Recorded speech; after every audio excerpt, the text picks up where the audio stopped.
this time, it's my pleasure to offer the State of the Borough address. Neighbors, honored guests, and members of the council, it is once again my pleasure to be before you at our annual reorganization meeting and to be talking with you about the state of our borough. Tonight, I'm looking forward to sharing with you updates on important issues, but also to specifically discuss some key areas of focus, detailing initiatives which will continue to form the foundation for the prosperous future of the community we all love. Over the past 12 months, we've made significant progress in a number of important areas. In 2018, we began in earnest the process of substantively improving our borough's infrastructure, which had for too many years been haphazardly addressed. We paved 35 roads throughout the borough, completing the work in just under 1 month.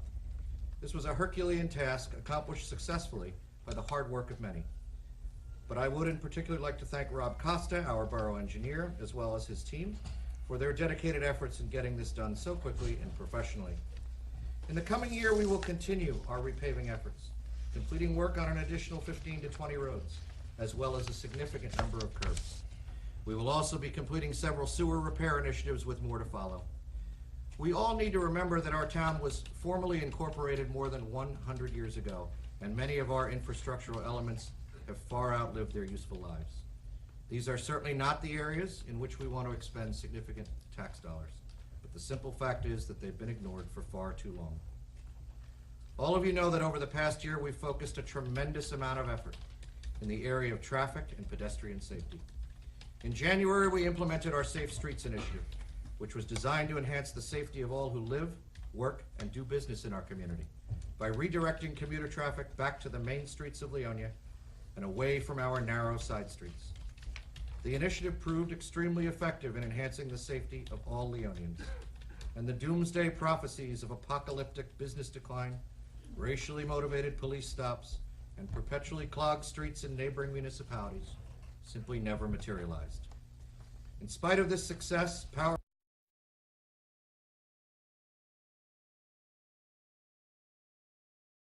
politically motivated individuals from outside of Leonia coerced the Attorney General into challenging the new ordinances.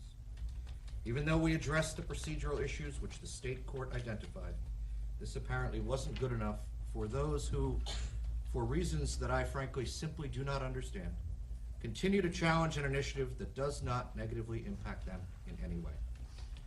Based on the continued guidance of our legal counsel, it is our firm belief that we will ultimately prevail. We have succeeded in getting moved to federal court the current lawsuit, where it can be heard based on the merits rather than politics. The New Jersey Attorney General has requested that the matter be remanded back to the state court, where he can control the outcome. We do not believe that his request will be honored, as the remaining challenges are constitutionally based, and thus federal court is clearly the proper venue. We have absolutely no interest in pursuing prolonged litigation, but will aggressively defend both the rights and safety of our residents and those who work in our community. While the formal legal action continues, I also continue to pursue all avenues of discussion with appropriate officials at the state level. I believe that we still have an opportunity to collaborate with state officials on an appropriate solution, and I am committed to doing everything possible to achieve this during the coming year. As you can imagine, dealing with the challenges to our Safe Streets ordinances took an inordinate amount of time and focus during the past year. And of course, that meant we had less time to focus on other equally important initiatives. While we made progress in the area of economic development, we didn't get as much done as we had hoped. And this year, we must redouble our efforts to move this critically important initiative forward. As I have stated previously, the Willow Tree Road and Grand Avenue Fort Lee Road areas remain those with the most promise in terms of being able to realize substantive redevelopment and significant incremental tax ratables.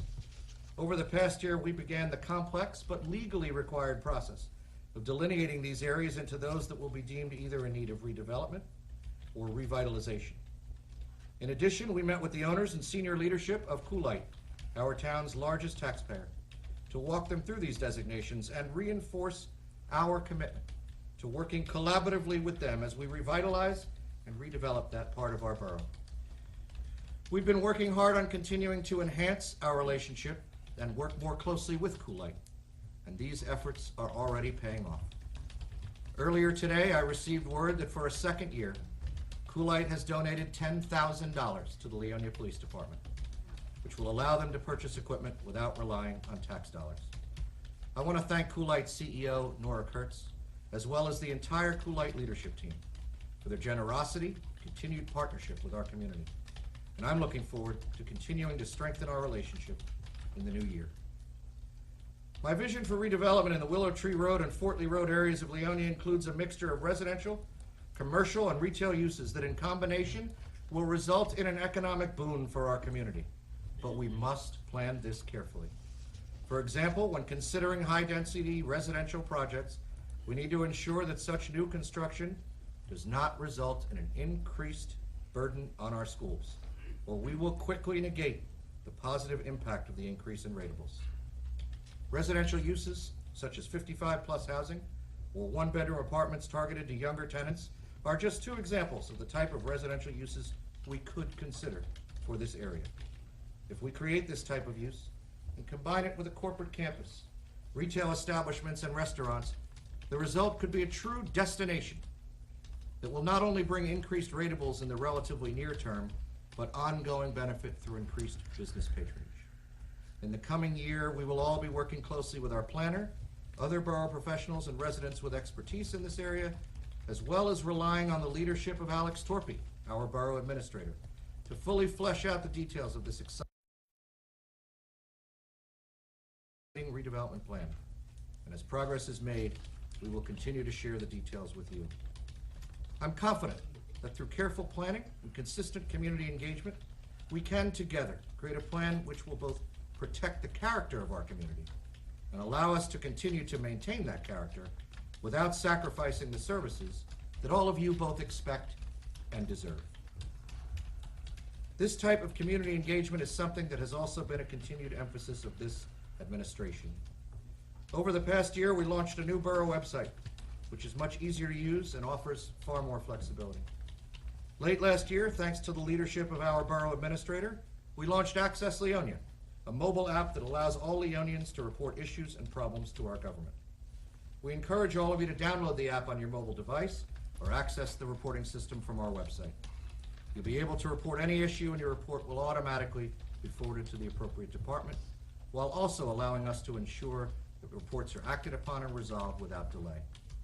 I've also added functionality on our website which allows you to schedule online an appointment with me during my office hours. In the coming year, we'll be migrating the site to an even more useful new content management system, which will allow us even more flexibility and ensure that we're delivering the most up-to-date, useful information to you whenever and wherever you need it. It's all part of our commitment to ensuring that this is an administration that is transparent and engages all of you in the process of municipal government, because quite frankly, you deserve nothing less. Transparency, accountability, engagement. These are concepts that are in government frequently minimized or ignored. However, they are concepts that have always been and will continue to be the foundation of this administration. Recently, I signed into law a ban on the use of styrofoam by businesses in our borough, an initiative which began with a meeting between myself and a Girl Scout troop here in Leonia. They asked why we weren't addressing the issue of styrofoam in the waste stream, and I encouraged them to come forward with a proposal to help us in this area. They did so, working in partnership with the Leonia Environmental Commission, and in particular with Commission member Christy Evans. They then partnered with the Boy Scouts here in Leonia and completed a survey of Leonia businesses, showing that the overwhelming majority of the business community supported the proposed legislation. All of this was brought back to the governing body and resulted in the passage of the ordinance, which I was proud last month to sign into law. Our legislation has already served as a model for several other municipalities in Bergen County that are considering similar ordinances. And it all began with a Girl Scout troop meeting with me and starting a dialogue on an important issue. We've also heard from other citizens and taken action on the issues they brought forward, issuing a resolution opposing the construction of a new power plant in North Bergen, which will deliver power to New York and cancer-causing agents to New Jersey, as well as a dinosaur park in a current undeveloped area of Overpeck Park in Teaneck. These are perfect examples of the power of community engagement, and ones which I hope will serve as inspiration for other individuals or groups in our community to come forward and offer your thoughts on issues important to them, as well as offer solutions that, by working together, can address these important concerns. We've also engaged the community on another important issue, and the final one I will address this evening, the proposed new municipal building. As I mentioned earlier, many aspects of our borough's infrastructure are quite challenged, and nowhere is this more apparent than in our borough-owned buildings.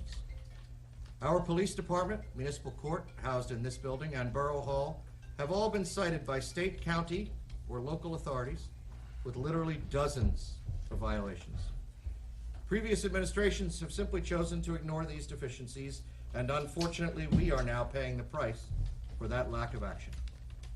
Working in concert with our borough architect, engineer, financial experts, and administrator, we developed a plan which was last month presented to the community at large.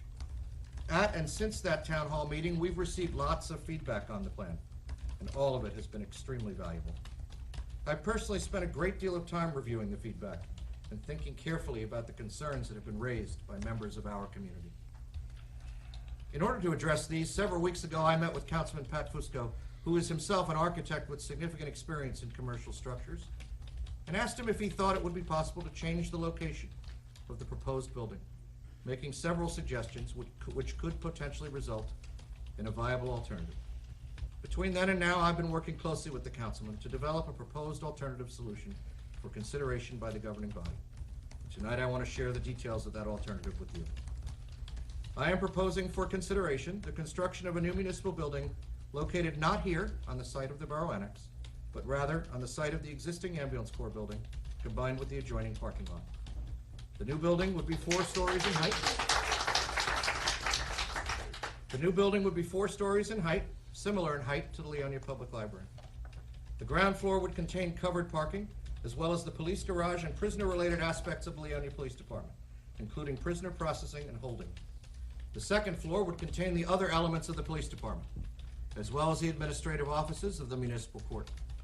The third floor would contain the other departments currently housed in Borough Hall, with the top floor containing the municipal court and council chambers.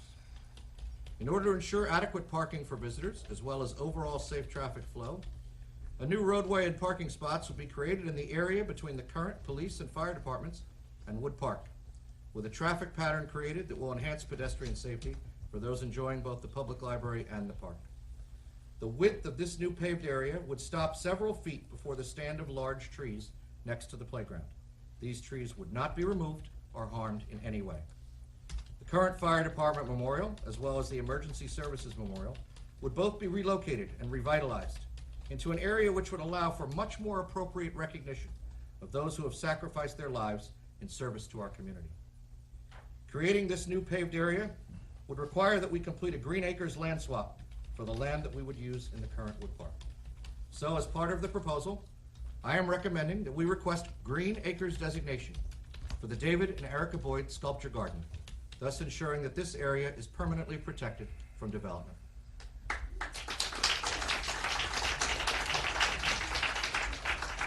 This building, the Borough Annex, which is already ADA compliant, would remain intact. The senior center would be relocated from the basement to the area in which we are currently sitting after significant renovation. This will result in a new facility that will not only give our seniors a space they deserve and of which they can be proud, but which, when not being used by our seniors, can also serve as meeting space for other Leonia community groups. The proposal will not require the temporary relocation of the police department during construction, as the current police department building would not be part of the new structure. Once the new structure is complete and the police department has been moved into it, we will then be able to combine the current fire department and police department buildings into one, giving our volunteer fire department much needed additional space for training and other functions. As the current fire department building is also in significant disrepair, I propose that we are allocating capital monies beginning this year and continuing through 2021 to allow for substantive repairs and renovations to the building. The members of our volunteer fire department deserve nothing less.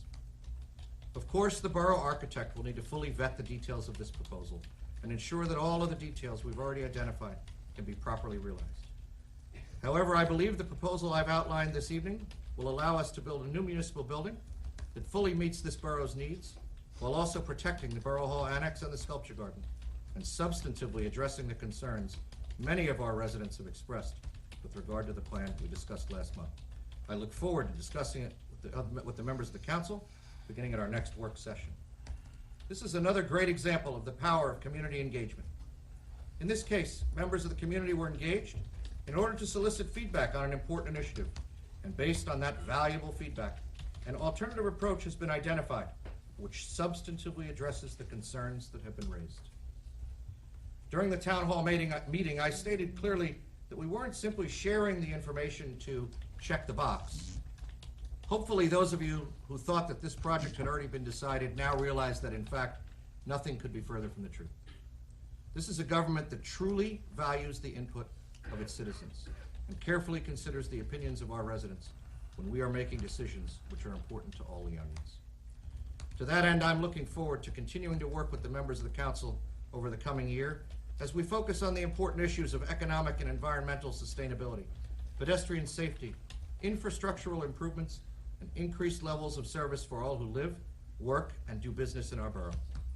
Together, I'm confident that we will not only meet the challenges we face, but overcome them and deliver results which continue to demonstrate why Leonia is such a special community and one which each of us is so proud to call home. And now, let's get to work.